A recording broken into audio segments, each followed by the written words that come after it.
it's easy to believe in reincarnation. I had past life memories myself. How could that be if past lives don't exist? Well, I'll tell you how. They were past life memories. They weren't my memories. They were memories of spirits who were around me, who I could not see and hear with my earthly ears and eyes, but I could perceive them with my soul because I had somewhat of a mediumistic ability. And everyone has some kind of a mediumistic ability because everyone has the ability to perceive their own guardian angel and to attract into their lives spirit guides who will help them grow spiritually. It's one of the gifts that God gives us.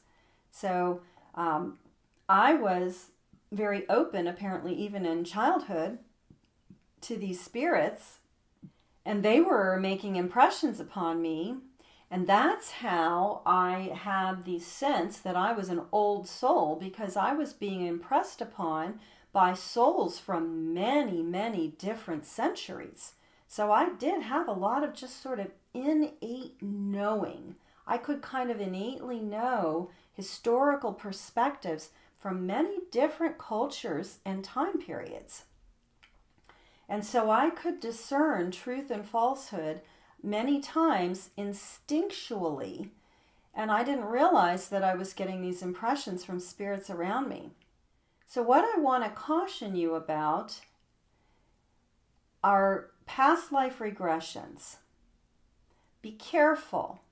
Many people do like to get past life regressions. They're curious. They believe in reincarnation. They'd like to know, who was I before?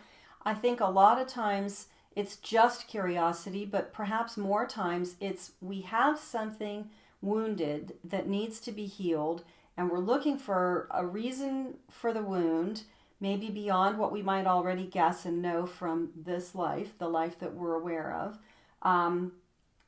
But also we're hoping for a way out. We're hoping for some wisdom to come through.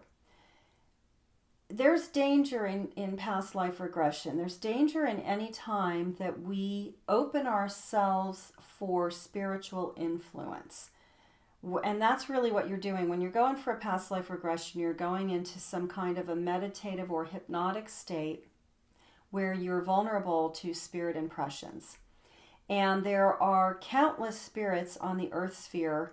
And if they're on the earth sphere, they're not very well developed in their souls. And some of them just get the biggest kick out of going around from medium to medium and telling lies through the mediums. They just think it's funny. I mean, you've met these people. There's jokesters and tricksters, and we all know these people, these types. Oh, wouldn't it be funny if we just pulled a cute little prank over here? I mean, you might not think it's funny. They're getting the biggest kick out of it. And some of them are malevolent. They actually mean ill. They want to hurt you. So they might want to knock you off your spiritual path just because they're so miserable. They want you to be miserable too. So you need to be really careful. Spirits are attracted to us based on our soul condition, and our soul condition is determined moment by moment by thought, word, deed. Emotion is also very important to soul condition. And the development that we have of our souls with God's love. So, as we've talked about in previous videos, the way to develop the soul is to pray for God's love. And if we're doing that, and when we're doing that, and as we're doing that, and we're studying spiritual things, and we're keeping our thoughts and our words and our deeds all elevated spiritually, then we're pretty safe. You may want to pray for some additional protection if you're feeling a little bit rocky.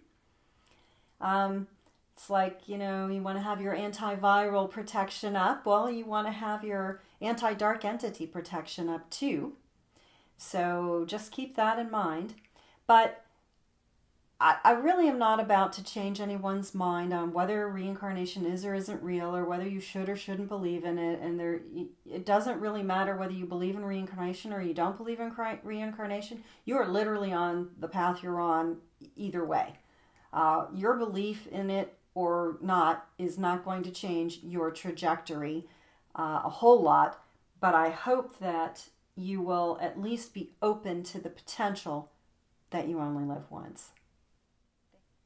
You are deeply, truly loved. God loves you. And so do the angels, and so do many spirits of whom you're not even aware. We are all deeply, truly loved.